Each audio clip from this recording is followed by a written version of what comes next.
Então, Emmanuel nos diz que todo espírito, não é, passará sozinho de uma esfera para outra, mas até a passagem, olha, ele só chega com a cooperação alheia. O nosso processo evolutivo, não é, ele vai se dar até lá, para nós passarmos de uma condição evolutiva para outra, de uma morada evolutiva para outra. O que vai acontecer? Nós vamos ter que trilhar esse caminho com o esforço pessoal, com a mudança, com a transformação, circunstancialmente, para chegarmos até a porta. Nós precisamos da ajuda, da colaboração, da cooperação uns com os outros. E Raul Teixeira tem uma colocação muito importante para aqueles que anseiam a transferência para o mundo espiritual, aqueles que inclusive aceleram esse processo pela via do suicídio, pela via de dispensar os cuidados necessários com o corpo, negligenciando a vida. Ele diz que a morte, ela só é uma libertação quando vivemos seus valores enquanto encarnados. Ou seja, os valores dos princípios e das leis divinas, os valores e os princípios éticos e morais do Cristo, os valores da convivência, das atitudes e das ações vinculadas ao amor fraterno, na união uns com os outros. É dessa forma que nós vamos chegar até lá, uns com os outros, mas a passagem será conferida, né, pela espiritualidade, mediante nossas ações, enquanto seres individuais da criação que nós somos, não é? Então segue Emmanuel.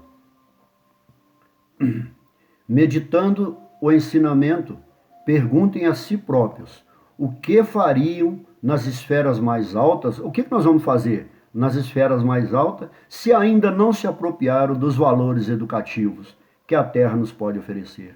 Então é aqui que nós vamos aprender, é aqui que nós vamos nos burilar, é aqui que nós vamos nos aperfeiçoar, aprender os valores do conhecimento, em todos os campos, né, do conhecimento, e é aqui que também nós vamos poder aprimorar esses conhecimentos vinculados ao amor, vinculado aos princípios da fraternidade, da compreensão, da misericórdia, não é? Do entendimento uns para com os outros, né? Ou seja, ninguém, né, vai o simbolismo da escada de Jacó, né? Essa escada de ascensão e de evolução humana, sem atender às determinações do auxílio mútuo, de estarmos unidos, compartilhando, né? De uma forma com empatia, não é? Uns para com os outros, não é? Isso chama interatividade e é de fundamental importância.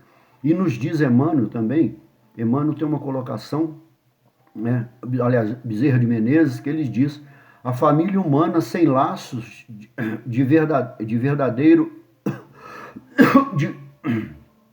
a família humana sem laços de verdadeira espiritualidade é um mero ajuntamento de almas. Olha, a família humana sem laços de verdadeira afinidade espiritual é um mero ajuntamento de almas. É como nós olharmos uma grande cidade, um shopping, um calçadão, pessoas, apenas um ajuntamento de pessoas que não significam nada umas para as outras. É isso que nós temos que compreender. Um dia compartilharemos as nossas afinidades, elas irão progredir, irão crescer e nós vamos caminhar juntos, não é? Segue Emmanuel. Mais razoável, pois, se levantem, como Jesus disse a Paulo: levanta-te, entra na cidade e lá te será dito o que convém fazer. Erga-te, não perca tempo, levante, haja. É nas ações que você vai confirmar e corroborar esse projeto de transformação. E se levantem, olha, do passado, não é? E penetrem a luta edificante de cada dia na terra, porquanto no trabalho sincero da cooperação fraternal receberão de Jesus o esclarecimento acerca do que lhes convém fazer. Por quê? Às vezes nós falamos: eu vou transformar, vou mudar, e quando nós propomos isso, nós ficamos olhando para o passado ou para nos condenar ou para fazer de vítima. Se Paulo fosse olhar para trás, perder tempo com o passado, será que ele seria realmente o grande arauto do Evangelho? O grande anunciador do Evangelho? Não, porque como nós lemos aqui em 15:16, não é? O que Paulo fez? Não é? Nós podemos ler isso lá em 9:22. Olha o que diz: mas Saulo ia ganhando força e confundia os judeus que habitavam em Damasco, afirmando que Jesus é o Messias. Passado muitos dias, os judeus decidiram eliminá-lo. Por que ele se transformou literalmente? Porque ele não ficou se culpando ou se fazendo de vítima. Exige assumir, por isso levanta-te, erga-te e enfrente você mesmo. Olhe para si mesmo. Por isso que Saulo foi convidado a olhar para si mesmo, né? E nem se prender, como nós falamos, a culpas, lamúrias, murmurações, ou seja, fazer como ele. Nós vamos reparar no caminho, na trilha da nossa evolução. Nós vamos aprender como Paulo, extrair. O que Paulo fez? Ele extraiu por si mesmo, né, as escamas restantes, aquilo que ainda ficou com os vínculos do pretérito dele. Ele foi no entendimento e na compreensão, na medida que ele entendeu a mensagem do Cristo, o Evangelho, ele foi retirando. Não há isenção, não há privilégio, todos têm que fazer isso. Não tem pastores, guias, pais de santo, palestrantes, religiões que vai fazer isso. Só cada um de nós, com a ajuda, com a contribuição desses irmãos, podemos fazer, não é? Mas essa trilha fazemos sozinho, circunstancialmente uns com os outros. Agora, o meu trabalho evolutivo de mudança só eu posso fazer, sendo humilde e aceitando aquelas contribuições necessárias, racionais, né, vinculadas aos princípios de Deus, né? Então nós vamos somando a colaboração, a cooperação uns com os outros, não é? Então o que nós entendemos aqui? Quando, olha, Jesus, o esclarecimento acerca do que lhes convém fazer no trabalho sincero da cooperação. Tem uma colocação do Haroldo que é fantástica, é maravilhosa, que ele diz: porque Deus não coloca todas as respostas em uma só pessoa. Não é assim, cada um de nós temos uma somatória X, Y, Z, de cada determinada área do conhecimento, da nossa relação com Deus, com Cristo, com a espiritualidade, com os nossos familiares, no trabalho, etc. Então as respostas, nunca um homem vai deter todas as respostas. Jamais ele vai fazer isso. E isso é importantíssimo para que nós, por isso que nós não temos autonomia absoluta. Se nós queremos aprender algo a mais, nós temos que ir a outro. Aquele que já trilhou, se esforçou para aprender determinada coisa. E este também vai aprender com outros, e assim sucessivamente. Nós vamos entrando em nós mesmos e cooperando uns com os outros, e assim nós vamos crescendo. Isso sim é um determinismo divino, porque sem conviver uns com os outros é impossível, não é? Ou seja, que é uma obrigação, nos obriga a relacionar uns com os outros, a cooperar uns com os outros. Como eu disse antes, como amar uns aos outros sem conviver uns com os outros, dentro dos princípios de fraternidade, não é? Nós temos, quando nós falamos lá em cima, que Paulo de Tarso contemplou o Cristo ressuscitado, não é? Na estrada de Damasco. Por quê? O que nós podemos entender ali? Que Paulo de Tarso, ele contemplou verdadeiramente aquilo que deveria ser contemplado e que nós devemos contemplar, que é o Cristo no seu Evangelho, na sua mensagem. Ou seja, porque nenhum ser humano pode ser o mesmo depois de uma experiência daquela tamanha magnitude. E nós experienciamos isso na vida, com os nossos familiares, com os nossos amigos, com os nossos convívios, nos credos, nas doutrinas, naquilo que nós confessamos. Nós às vezes temos muitos despertamentos, mas nós precisamos escutar, perceber com os olhos do Espírito, não é? Nós vamos responder isso aqui então para nós encerrarmos a conclusão.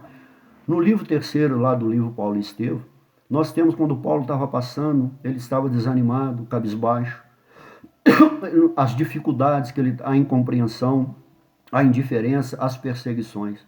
Então o espírito de Abigail aparece a ele, e que ela passou a ser a sua orientadora. Estevão foi durante um tempo, depois permanece Abigail. Então ele faz, geralmente as pessoas fazem, né? Só responde aquelas 4 colocações das respostas, mas as perguntas são muito importantes para nós entendermos isso. As perguntas são de fundamentais importância. Então, a primeira pergunta que ele faz a ela, cabisbaixo, né? O que fazer para adquirir a compreensão perfeita dos desígnios do Cristo? O que fazer para compreender? Aí ela responde de forma maravilhosa: ame. Temos que amar. Só assim nós vamos compreender desígnios, ou seja, os projetos do Cristo para a humanidade, não é? A segunda pergunta, então ela respondeu a primeira: ama, ame, não é? A segunda pergunta: como fazer para que a alma alcance tão elevada expressão de esforço com Jesus Cristo?